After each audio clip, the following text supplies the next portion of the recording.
మార్గశిర లక్ష్మీవారముల నోము.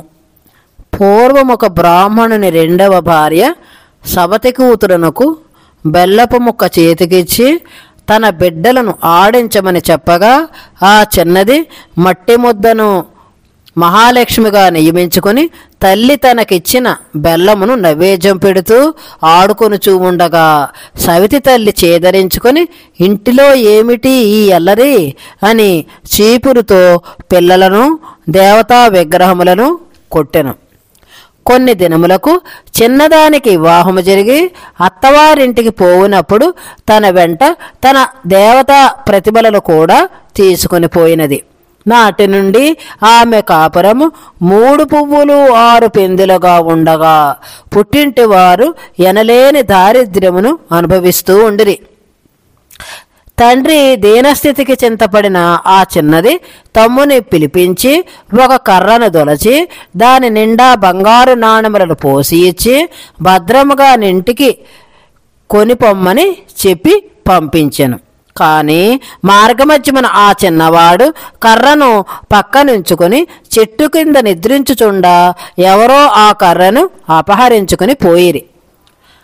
ఆ చిన్నవాడు తిరిగి అక్కగారితో జరిగినదంతయో తెలుపగా ఆమె విచారించి చెప్పుల జతలో వరహాలు భద్రపరిచి ఇంటికి కొనిపొమ్మని నా తండు తిరిగిపోవచ్చు దాహమునకై ఒక చెరువు గట్టున ఆ జోడు నుంచి మంచినీరు త్రాగి వచ్చినంతలో ఆ పాదరక్షకులెవరో తొడుగుకొని పోయిరి.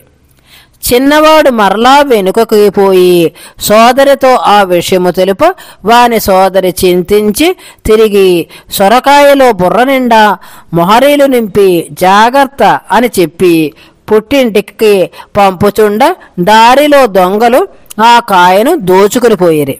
తమ్ముని వలన ఆ వార్తను తెలుసుకున్న యువతి ఇక ఇట్లు ప్రయోజనము లేదు అని తలంచి తల్లిదండ్రులను కూడా తన ఇంటికి పిలిపించి ఆమె బాధలు తొలగిపోవుటకు ఆమెచే మార్గశిర లక్ష్మీవారాల వ్రతము చేయించ నిశ్చయించుకొనెను. ఇంతలో మార్గశిర మాసం రాగా శుక్రవారమున ఆ చిన్నది పిన్ని ఈ దినమున నోము నోచుకుందుము ఉపవాసముండుము అని చెప్పాను. ఆమె అటులనే అని చెప్పి పిల్లలకు అన్నం పెడుతూ తానొక ముద్ద నోట పెట్టుకొనినందున కుమార్తెయే ఉద్యాపన చెల్లించుకొనెను. మరుసటి వారమున పిన్ని ఈ దినము తలంటుకొనుము అని చెప్పగా సరే అని సవతి తల్లి పిల్లలకు తలంటి తాను తలపై నూనె పెట్టుకున్నది. ఈసారి కూతురే నోము నోచుకొనెను.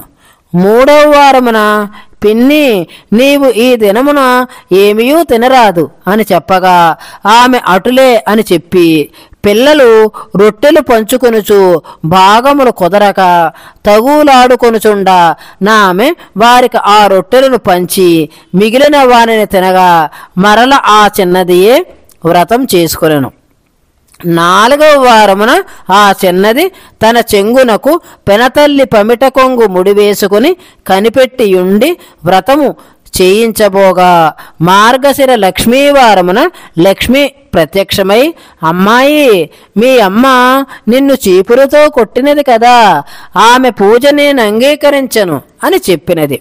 అప్పుడు ఆ చిన్నది తన తల్లి చేత క్షమాపణ చెప్పించి నోము నోయించ నా తల్లి సంతసించినదై వారికి అఖండ సంపదలిచ్చి కాపాడినది.